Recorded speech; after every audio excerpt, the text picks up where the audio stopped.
ఆత్మస్వరూపులందరికీ నమస్కారం. మనకు మన గురువు గారైన బ్రహ్మర్షి సుభాష్ పత్రిజీ ఎంతో జ్ఞానాన్ని అందించారు.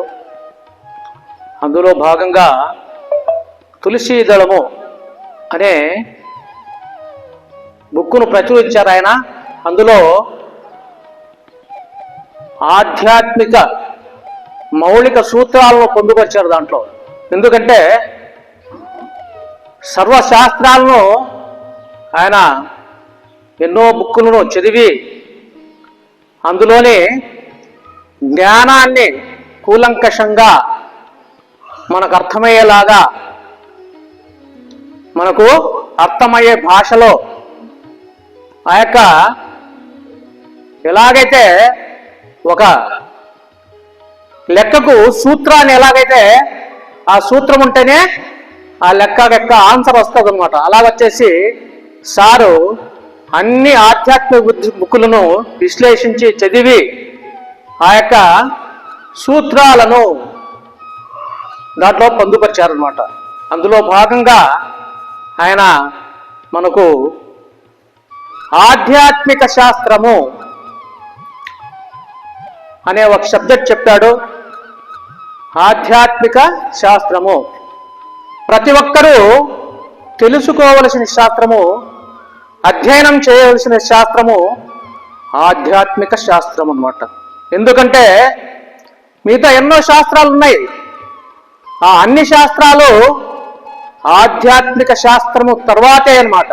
ఎందుకంటే మనము చూస్తున్నాము, ఎన్నో కళలు ఉన్నాయి, 64 కళలు ఉన్నాయి. నెక్స్ట్ ఎన్నో శాస్త్రాలు ఉన్నాయి, కానీ ఎన్నో విద్యలు ఉన్నాయి. అవన్నీ ఆధ్యాత్మిక విద్య నుంచి వెలువడిండేటివే అన్నమాట. ఇప్పుడు మనం చూస్తున్నాము, ఎంతోమంది సైంటిస్టులు ఉన్నారు. ఆ సైన్స్ అనేది ఎక్కడి నుంచి వచ్చింది అంటే వాళ్ళ లోపల నుంచే వచ్చింది, లోపల నుంచే వచ్చిందనమాట. కాబట్టి ప్రతి ఒక్క శాస్త్రము ఆధ్యాత్మిక శాస్త్రం యొక్క అంశయే. కాబట్టి ఆ ఆధ్యాత్మిక శాస్త్రము ప్రతి ఒక్కరూ చదవాలి, దాన్ని తెలుసుకోవాలి అని చెప్పేసి మనకు విశదీకరించడం జరిగింది మన సార్ గారు. ఆధ్యాత్మిక శాస్త్రంలో 4 మౌలిక భాగాలు ఉన్నాయి అని చెప్పారు సారు. ఒకటి ధ్యానము, రెండోది ఆత్మజ్ఞానము, మూడోది నిత్య జాగరూకత, నాలుగోది ఆత్మశక్తి. మనకు ఆధ్యాత్మికతలో మొట్టమొదటిది అంటే ధ్యానము. ధ్యానము అంటే ఏమి అంటే ధీ ప్లస్ యానము, రెండు కలిపితే ధ్యానము అవుతుంది. ధీ అంటే ఏమి ఆస్ట్రల్ బాడీ ట్రావెలింగ్ అన్నమాట. అంటే ఏమి సూక్ష్మ శరీరాది యానము, సూక్ష్మ శరీరము. యానము అంటే ప్రయాణించడము. ఈ సూక్ష్మ శరీరం ఏం చేస్తుంది అంటే ఎప్పుడైతే మనం ధ్యానం చేస్తుంటామో శ్వాస మీద ధ్యాస ఉంచి మన లోపల మనము అన్వేషణ చేస్తాము. ఎక్కడ అన్వేషణ చేయాలి? ఎక్కడో అన్వేషణ చేసేది కాదు. ఎక్కడో అన్వేషణ చేసేదంతా తాత్కాలికం అంతా. కానీ మన లోపల మనము ప్రవేశించి ఎప్పుడైతే లోపల మనము అన్వేషణ చేస్తామో అప్పుడు మన లోపల నుంచి సూక్ష్మ శరీరము వెలువడుతుంది. సూక్ష్మ శరీరం అనేది బయటికి వస్తుంది అనమాట. ఎక్కడి నుంచి వస్తుంది? మన నాభి స్థానం నుంచి వస్తుంది. మన నాభి స్థానం నుంచి వస్తుంది అనమాట. వచ్చి అది ఎన్నో లోకాలు ఉన్నాయి పైన, అక్కడ ప్రయాణిస్తుంది అనమాట. దివ్య లోకాలకు ప్రయాణిస్తుంది. ఎన్నో దివ్య లోకాలు ఉన్నాయి, ఎంతో దివ్య ఆత్మలకు వాటి నుంచి జ్ఞానాన్ని తీసుకుంటుంది అనమాట. అది దివ్య జ్ఞానాన్ని తీసుకుంటుంది. దివ్యలోకంలో ఏమేం జరుగుతూ ఉంది, ఏం కథ అని తెలుసుకుంటుంది. అక్కడ ఎంతో మంది దివ్యాత్మలు ఇక్కడ భూమి పైన ఆధ్యాత్మికంగా ఎవరైతే ఉన్నత గతిని సాధించుతారో వాళ్ళు ఆ యొక్క దివ్య లోకాల్లో అక్కడ కూడా సాధన చేస్తూ ఉంటారు అనమాట. కాబట్టి ఆ దివ్య జ్ఞానాన్ని పొందుతాది. మనకు ఇది దేని ద్వారా జరుగుతుంది అంటే ధ్యానం వల్లనే కలుగుతుంది ఇటువంటి అనుభవము. మనము ఎప్పుడైతే ధ్యానం చేస్తామో మళ్ళా దేని వల్ల కూడా కలగదనమాట. నువ్వు ఎన్ని పూజలు చేసినా, ఎన్ని వ్రతాలు చేసినా, ఎన్ని నోములు నోచినా ఈ హాస్టల్ ట్రావెలింగ్ అనేది జరగదు. దేనివల్ల కూడా సాధ్యపడదు. ఇది ఆధ్యాత్మికత, ఆధ్యాత్మిక శాస్త్రము ఏం చెప్తుంది మనకు? నువ్వు ఎప్పుడైతే శ్వాస మీద ధ్యాస ఉంచి ధ్యానం చేస్తావో అప్పుడే నీ హాస్టల్ బాడీ అనేది రిలీజ్ అవుతుంది.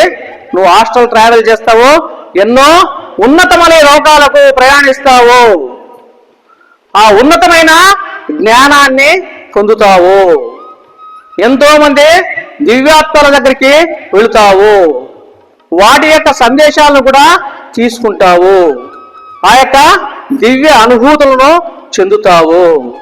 నెక్స్ట్ ఆత్మజ్ఞానము. ఆత్మజ్ఞానం అంటే ఏమి అంటే మనం ఎవరు, ఎక్కడి నుంచి వచ్చాము, ఇక్కడ నుంచి ఏం చేస్తున్నాము, మనం ఏం చేయాలి, మనం ఎవరము, ఎందుకు పుడుతున్నాము, ఎందుకు చస్తున్నాము అనే జ్ఞానాన్ని తెలుసుకోవడము. అది దేనివల్ల కలుగుతుంది? మనము శరీరమా లేదంటే మనము ఈ శరీరాన్ని నడిపిస్తున్న ఆత్మలమా అని తెలుసుకోవడమే దివ్య జ్ఞాన ప్రకాశము. దివ్య జ్ఞాన ప్రకాశం కలుగుతుంది అన్నమాట మనకు. కాబట్టి మనము ఈ శరీరాన్ని తీసుకుంటున్నాము, మళ్ళీ వదిలేస్తున్నాము. ఎందుకు జరుగుతూ ఉంది ఇది అని ఈ జ్ఞానాన్ని మనము ఆత్మ జ్ఞాన ప్రకాశం వల్లనే, ధ్యానం వల్లనే తెలుస్తుంది ఇది. కాబట్టి ఇది ఒకదానికొకటి సపోర్ట్ అన్నమాట. అది లేకుండా ఇది రాదు, ఇది లేకుండా ఇంకోటి రాదు. అలా వచ్చేసి దివ్య జ్ఞాన ప్రకాశం అనేది కలుగుతుంది. మనము బాడీనా కాదు, మనము ఒక అద్దె గుంపలో ఉన్నట్టుంటే ఈ అద్దె గుంపను ఏం చేస్తాము, రేపు పొద్దున్నే ఖాళీ చేసేసి ఇంకొక పంపను ఆశ్రయిస్తాం అన్నమాట. కాబట్టి ఇది దేని వల్ల జరుగుతుంది? మన కర్మానుసారేణ జరుగుతూ ఉంటుంది. కాబట్టి ఈ ధ్యానం అంటే ఏమి అంటే మనకు భగవద్గీతలో చెప్తాడు ఒక శ్లోకము, యతీంద్రియ మనోబుద్ధి మునిర్మోక్ష పరాయణ విగతేశ భయక్రోధో యస్ సదా ముక్తయేవచ అంటాడు. అంటే ఏమి? యతీంద్రియ మన లోపల ఎంతో అంతర్గతంగా మదం జరుగుతూ ఉంటది అనమాట. మనసు గమనుంటుందా? ఉండదు. ఎప్పుడు మనల్ని మదిస్తూ ఉంటది. మనం గమనే కూర్చుంటాము. మన బహరేంద్రియాలన్నీ గమనుంటాయి, కానీ అంతరేంద్రియాలైన మనస్సు, బుద్ధి, చిత్తము, అహంకారము ఇవన్నీ గమనుంటాయా? ఇది దేని వల్ల కలుగుతుంది? ఫస్ట్ దీన్ని ప్రేరేపించేదేది మనస్సు. అందుకనే భౌతికలో ఏమంటాడు? యతీంద్రియ మనోబుద్ధి. అంతరేంద్రియాల్లో మనస్సు నీకు గమ్మనుండేదు. అది దేన్ని ఆశ్రయిస్తుంది? బుద్ధినికి చెప్తుంది అనమాట. ఆ బుద్ధి ఏం చేస్తుంది? తర్జమా చేసి ఇది చేయొచ్చునా చేయకూడదు అని చెప్పేసి నిర్ణయిస్తుంది అనమాట బుద్ధి. కాబట్టి యతీంద్రియ మనోబుద్ధి మునిర్మోక్ష, ఈ రెండింటినీ అరికట్టాలి. ఎప్పుడైతే మనస్సును అరికడతావో అప్పుడు బుద్ధి కూడా నీ ఆధీనంలోకి వస్తుంది. కాబట్టి ఈ రెండు ఎప్పుడైతే జరుగుతాయో అప్పుడు అంతరేంద్రియాలన్నీ ఏమంటాయి? మౌనం పాటిస్తాయన్నమాట. అందుకనే యతీంద్రియ మనోబుద్ధి మునిర్మోక్ష పరాయణ విగతేశ భయక్రోధో. అప్పుడు నీలోని భయము, క్రోధము ఇవన్నీ తొలగిపోతాయి. అంతవరకు మనలోని భయము, క్రోధము అనేది పోదు. భయం ఎప్పుడు కలుగుతుంది? మనం తప్పు చేసినప్పుడే భయం అనేది కలుగుతుంది. ఆ భయము దేనివల్ల కలుగుతుంది అంటే మనము పొరపాట్లు చేయటం వల్ల, తప్పు చేయటం వల్ల. కాబట్టి ఈ తప్పులు ఎప్పుడు చేస్తాము? మన పైన మన మనస్సు మన ఆధీనంలో లేనప్పుడు మనము ఈ తప్పులు చేస్తూ ఉంటాము. కాబట్టి వీటి నుంచి విడవడాలంటే ఏం చేయాలి? ధ్యానం చేయాలి, మనస్సును కంట్రోల్ చేయాలి, మనస్సును మన ఆధీనంలో ఉంచుకోవాలి. కాబట్టి ధ్యానం వల్లనే ఆత్మ జ్ఞాన ప్రకాశం అనేది కలుగుతుంది. ధ్యానం చేయాలి. శ్వాస పైన ధ్యాస. ఎందుకు శ్వాస పైన ధ్యాస ఉంచాలి? ఇప్పుడు శ్వాస మీద ధ్యాస ఎందుకు ఉంచాలి? మనకు ఇక్కడ పంచభూతాలని ఏర్పాటు చేశాడు. ప్రతి ఒక్క ప్రాణి జీవించడానికి, బ్రతకడానికి పంచభూతాల అవసరం ఉంది. కాబట్టి ఇందులో ఏ భూతము లేకున్నా కూడా మనము కొద్ది వరకు జీవించగలము. కానీ ఈ గాలి అనే శ్వాస లేకపోతే ఏమవుతుంది? వెంటనే మనము అనే మన ఉనికిని కోల్పోతాం అన్నమాట. మన ఉనికిని కోల్పోతాము. అందుకనే శంకరాచార్యులు వారు ఏం చెప్తారు? యావత్ పవనో నివసతి దేహే, యావత్ పవనో నివసతి దేహే తావత్ పుష్యతి కుశలం గేహే గతపతి వాయు దేహాపాయే భార్యా బిబ్బతి తస్మిన్ కాయే అంటాడు. అంటే ఏమి? మనకు ఈ యొక్క ఆత్మ ఏ రూపంలో ఉంది? ఇప్పుడు చూడండి, పంచభూతాలు అంటున్నాము. 4 భూతాలు కనిపిస్తున్నాయి లేదా? భూమి కనిపిస్తోంది, ఆకాశం కనిపిస్తోంది, నీరు కనిపిస్తోంది, వేడి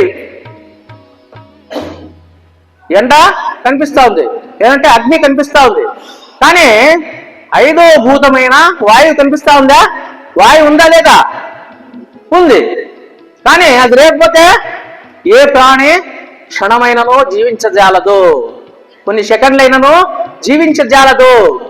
అలా వచ్చేసి ప్రతి ఒక్క ప్రాణిలో ఆత్మరూపంగా ఆ పరమాత్ముడు నివసిస్తున్నాడు. కాబట్టి ఆ ఆత్మతో మనం అనుసంధానం కావాలి. అదే మనము. ఎవరు మనము? పరమాత్మ యొక్క అంశలము. పరమాత్మలో చేరిపోతే అంశ అనేది ఉంటుందా?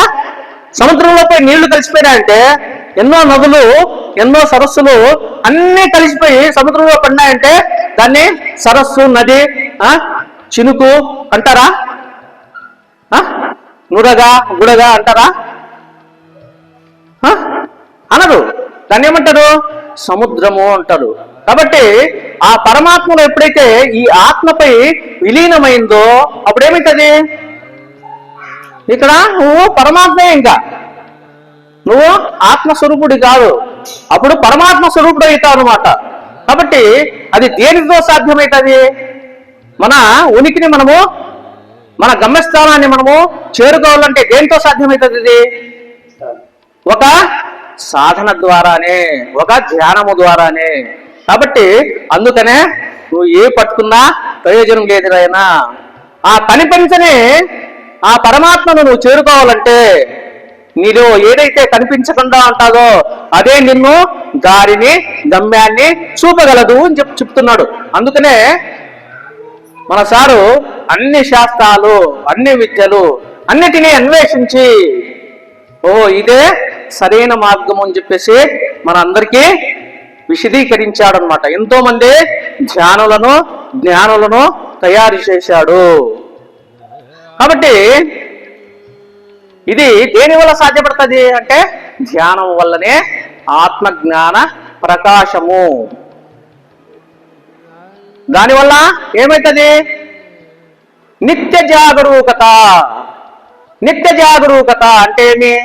నిత్యము ఏ పని చేసినా కూడా మన యొక్క దృష్టి దానిపైనే ఉంటుంది. ఏ పని చేస్తే దానిపైనే ఉంటుంది అన్నమాట. కొంతమంది మనం చూస్తుంటాము, ఇప్పుడు వంట వండుతూ ఉంటారు, కానీ వాళ్ళు మనస్సు ఎక్కడెక్కడో చంచలంగా ప్రయాణిస్తూ ఉంటుంది అనమాట. అప్పుడు ఏమవుతుంది? ఆ అన్నము, ఆ పప్పు చెడిపోతుంది. ఎందుకు? దాంట్లో ఏ క్వాంటిటీ ఎంతెంత వేయాలో అంత వేయరనమాట.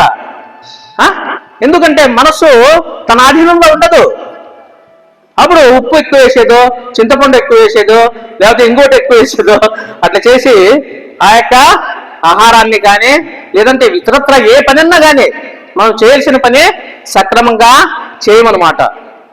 కాబట్టి ఇది అన్నీ మనం చేసే పనులు నిత్య జాగరూకతలో చేయాలంటే ఏం చేయాలి? మన మనస్సు మన ఆధీనంలో ఉండాలి. కాబట్టి మేము కడతాలు పోయింటి ఒక స్వామి ఒక కథ చెప్పుకొచ్చాడు అనమాట. ఒక జ్ఞానవంతమైన ధనవంతమైన ఒక సంసారంలో భార్యాభర్తలకు లేక ఒక కుమార్తె పుట్టిందంట. పుడితే ఆమెను ఎంతో గారాభంగా పెంచుకున్నారన్నమాట. వీళ్ళు మంచి జ్ఞానవంతులు తల్లిదండ్రులు ఇద్దరు. అప్పుడు ఏం చేశారంటే, ఈమె యుక్త వయసు వచ్చింది. యుక్త వయసు వస్తే ఏం చేయాలి? పెళ్లి చేయాలి కదా. కూతుర్ని ఎన్ని రోజులు ఇంట్లో పెట్టుకుంటారు. అప్పుడు ఒక మంచి జ్ఞానవంతుడైన గుణవంతుడైన పిల్లవాడిని చూశారు. చూసి సరే ఆయన పెళ్లి చేస్తామని చెప్పేసి పోయి ఆ అమ్మాయికి చెప్పారనమాట. అమ్మాయికి చెప్తే ఆమె ఏం చెప్పిందంటే, లేదు మంచి గుణవంతుణ్ణి జ్ఞానవంతుణ్ణి నేనే ఏరి కోరి చేసుకుంటాను, మీరు చూడాల్సిన పని లేదు అని చెప్పిందంట. చెప్తే ఒకే కూతురు కదా, ఎంతో గాఢంగా పెంచుకున్నారు. సరే అమ్మా నీ ఇష్టము అని చెప్పారు. సరే అని చెప్పేసి ఆమె ఏం చేసిందంటే అక్కడి నుంచి బయలుదేరింది అనమాట. దేనికోసము? పెళ్లి కోసం, కొడుకు అన్వేషణ కోసము బయలుదేరింది. ఎవరైతే అందరి చేత గౌరవింపబడతాడో అటువంటి వాడిని నేను భర్తగా పొందాలి అనుకుందంట. అప్పుడు పోయింది, ఆ ఊరు నుంచి వేరే పల్లెకి పోయింది. పోతే అక్కడ ఒక యువకుడు ఆ యొక్క ఊర్లో ప్రయాణిస్తుంటే అందరూ వంగి దండాలు పెడుతున్నారంట. పెడుతుంటే ఏమనుకుంది మా, ఓహో ఇతనే నాకు అర్హుడైన పెళ్లి కుమారుడు, ఇతన్నే పెళ్లి చేసుకోవాలని చెప్పేసి వాడిని ఫాలో అయింది. ఫాలో అయితే వాడు ఊరు నుంచి బయటకు వచ్చాడంట. వస్తే అక్కడి నుంచి ఒక సన్యాసి వస్తున్నాడు. సన్యాసి వస్తుంటే ఈడేం చేశాడు? ఆ సన్యాసికి నమస్కరించాడు. ఓహో ఇతను కాదు నాకు అర్హుడు, ఇతనే అర్హుడు అని అతన్ని ఫాలో అయింది. సరే అని చెప్పేసి కొద్ది దూరం పోయిన తర్వాత ఏం జరిగింది అంటే ఒక గుడి వచ్చింది. గుడి వస్తే ఏమైంది? ఆ యొక్క స్వామి అక్కడ నిలబడి ఆ గుడిలో ఆ విగ్రహాన్ని నమస్కారం చేశాడు. చేస్తే ఓహో ఈయన కంటే గొప్పవాడు విగ్రహము, కాబట్టి ఈ విగ్రహాన్ని ఎట్లా పెళ్లి చేస్తుండే నేను అని చెప్పేసి ఆ నిలబడి అనుమానం వ్యక్తం చేస్తా ఉందంట. అప్పుడు అంత లోపల అక్కడి నుంచి ఒక కుక్క వచ్చింది. కుక్క వస్తే ఏం చేసింది ఆ కుక్క అంటే ఆ విగ్రహం పోయి వండి ఓహో ఈ విగ్రహం కంటే గొప్పది ఈ కుక్క, కాబట్టి దీన్ని చెప్పేసి అనుకొని ఆ కుక్కర్ ఫాలో అయిందంట. ఇదంతా గమనిస్తున్నాడు ఒక వ్యక్తి, ఒక యువకుడు గమనిస్తున్నాడు, ఒక పిల్లవాడు గమనిస్తున్నాడు. ఆ పిల్లవాడు ఏం చేశాడు? రాయి తీసుకుని ఒకేటి వేశాడు. కుక్కడు, ఇంత పని చేస్తావు నువ్వు, ఆ దేవుని పోయి వంటికి పోస్తావా అని చెప్పేసి ఒకేటి కొడతానే ఆ కుక్క కుయ్యో కుయ్యో కుయ్యో అని చెప్పేసి మురుక్కుంటా వెళ్ళిపోయింది అనమాట. వెళ్ళిపోతే ఓహో ఆ కుక్క కంటే ఘనుడు ఈ కుర్రవాడే, ఈ చిన్న పిల్లవాడే అని చెప్పేసి ఓహో ఈ చిన్న పిల్లవాడిని ఎట్లప్ప నేను పెళ్లి చేసుకునేది అని చెప్పేసి అక్కడే నిలబడి చూస్తా ఉందంట. అంత లోపల ఇదంతా ఒక యువకుడు చూస్తున్నాడు. ఆ యువకుడు వచ్చి ఏం చేశావు?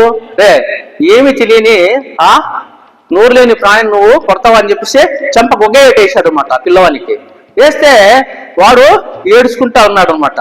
అప్పుడు ఆమె అనుకుందంట, ఓహో ఇతనే నాకు సమంజసమైన పెళ్లి కుమారుడు అని చెప్పేసి ఆయన ఎన్నుకొని ఏం చేసింది? వాడిని ఫాలో అయిందనమాట. ఫాలో అయ్యి అతని అడ్రస్ అంతా కనుక్కుంది. అది ఏ పల్లె, ఏం కథ, వాళ్ళ ఇల్లు ఎక్కడా, ఏ వీధిలో ఉంది అని చెప్పేసి అంతా కనుక్కొని పోయి మళ్ళా ఇంటికి పోయింది. పోయి ఏం చేసింది? ఆ తల్లిదండ్రులు చెప్పింది, అమ్మా నేను నా వరుణ్ణి ఎంచుకున్నాను, చూసుకున్నాను నేను అని చెప్పింది. అప్పుడు వాళ్ళు అడిగారు అనమాట అడ్రస్, ఏమ్మా ఎక్కడ ఏం కథ అని చెప్తే ఫలానా ఊర్లో ఫలాని వ్యక్తి అని చెప్పాడు. అయ్యో వాడినే అమ్మా మేము కూడా చూసింది అని చెప్పి చెప్పారు. కాబట్టి మనము ఎన్ని గ్రంథాలు, ఎన్ని ఆధ్యాత్మిక శాస్త్రాలు అధ్యయనం చేసినా, ఎన్ని పూజలు చేసినా, ఎన్ని వ్రతాలు చేసినా, ఎన్ని నోములు నోచినా లాస్ట్కు రావాల్సింది ఎక్కడా? మన గమ్యస్థానాన్ని చేరాలంటే ఎక్కడ రావాలి? ఆమె ఎక్కడొచ్చి వచ్చింది? వాళ్ళ తల్లిదండ్రులు చూసింటే వాళ్ళే. వాడు ఆత్మజ్ఞాని, మంచి గుణవంతుడు, జ్ఞానవంతుడు, ధనవంతుడు, అన్నిట్లో పైచేయిగా ఉన్నాడు అన్నమాట. అతన్నే చూశాడు. లాస్ట్కు ఆమె ఎక్కడొచ్చింది? అక్కడికే వచ్చిందనమాట. అట్లా వచ్చేసి మనం ఎంత చేసినా ఈ భూమిపై వచ్చి ఎన్ని జన్మలు ఎత్తినా కూడా మనం లాస్ట్కు చేరాల్సింది ఎక్కడ? మన గమ్యస్థానాన్ని చేరాలి. ఆ గమ్యస్థానం ఎక్కడుంది? ఆ జ్ఞానం ఎక్కడుంది? మన లోపలే ఉంది. అందుకనే యతేంద్రియ మనోబుద్ధి మునిర్మోక్ష పరాయణ. నువ్వు మౌనివి కావాలంటే పైన మౌనంగా ఉండేది కాదు. యతీంద్రియ మనోబుద్ధి, నీ మనస్సు, నీ బుద్ధి, నీ చిత్తము, నీ అహంకారము ఇవన్నీ అణగాలంటే ఏం చేయాలి? నువ్వు ధ్యానం చేయాలి నాయన అని చెప్పేసి మనకు భగవంతుడైన శ్రీకృష్ణ పరమాత్మయే చెబుతున్నాడు అనమాట. అప్పుడే నీలోనే భయాలు, క్రోధాలు. ఒక తూరి ఏమైంది? భారత యుద్ధం అంతా అయిపోయిందంట. అయిపోయి ఎవరు గెలిచారు? పాండవులు గెలిచారు. గెలిస్తే కూడా వాళ్ళు సుఖంగా జీవించలేకపోతున్నారు.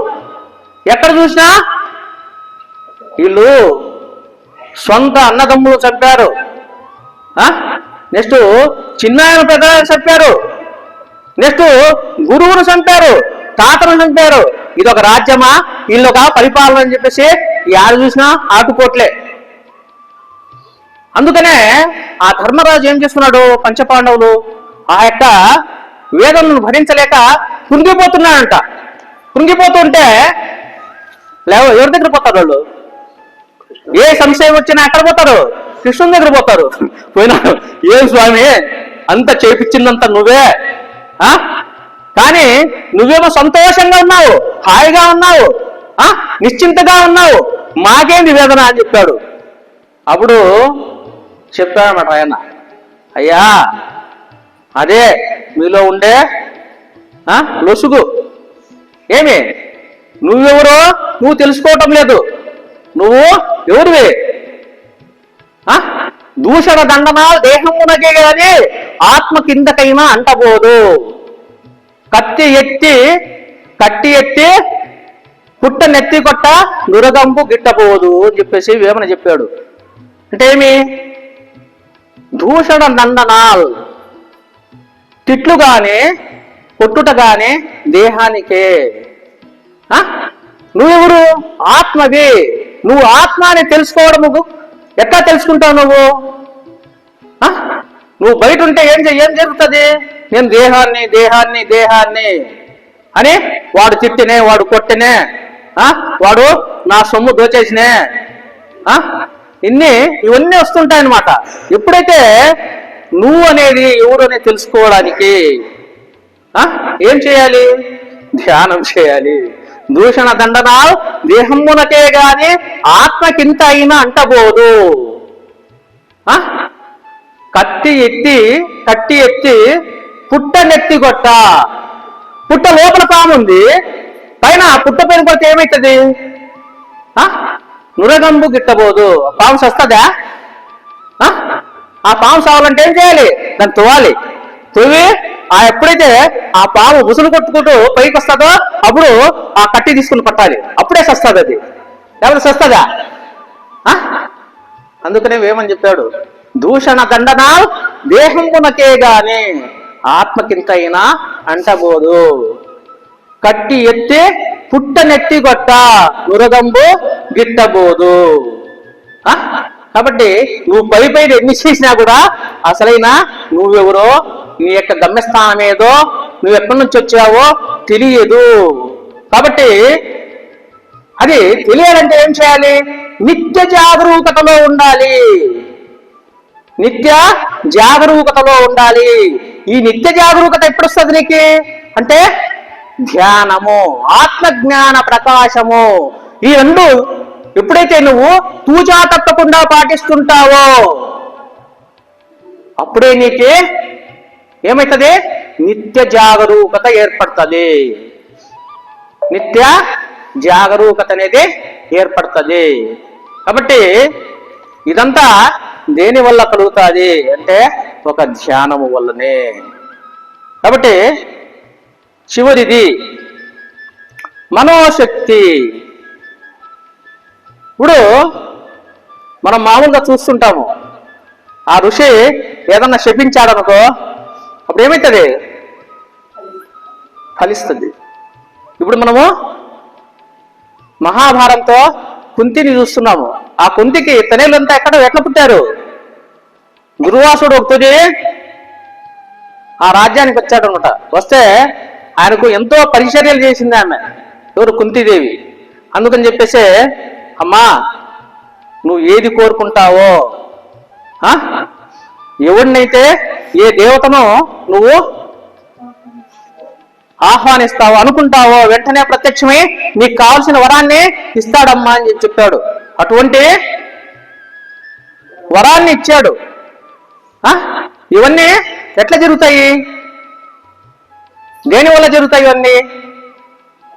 ఈ లోకంలోనే కాదు, నీ దేహంతో ఉన్నప్పుడే కాదు, నువ్వు దేహంతో లేనప్పుడు కూడా జరుగుతాయి ఇవన్నీ. ఈ లోకంలో కాదు, ఇతర లోకాల్లో కూడా ఇది ఫలిస్తుంది. ఎట్లా ఫలిస్తుంది ఇది అంటే ధ్యానము, దివ్య జ్ఞాన ప్రకాశము. వీటి వల్ల ఈ యొక్క మనోశక్తి అనేది పెంపొందించబడుతుంది. మనోశక్తి అనేది పెంపొందించబడుతుంది. కాబట్టి ఆ మనోశక్తి ఎప్పుడు కూడా మనము అనవసరంగా వృధా చేయరాదు. వృధా చేస్తే ఏమవుతుంది? నువ్వు సంపాదించుకున్న ఫలితం అంతా దొంగలు కొల్లగొట్టినట్టు వ్యర్థమైన మాటలన్నీ కొల్లగొట్టబడతాయి అన్నమాట. ఆ ధనాన్నంతా దోచుకొని వెళ్ళిపోతారు దొంగలు. అట్లా వచ్చేసి మనోశక్తి అనేది దేని వల్ల వస్తుంది? ధ్యానము, దివ్య జ్ఞాన ప్రకాశము, మనోనిగ్రహత దీనిల వల్ల వస్తాయి అన్నమాట.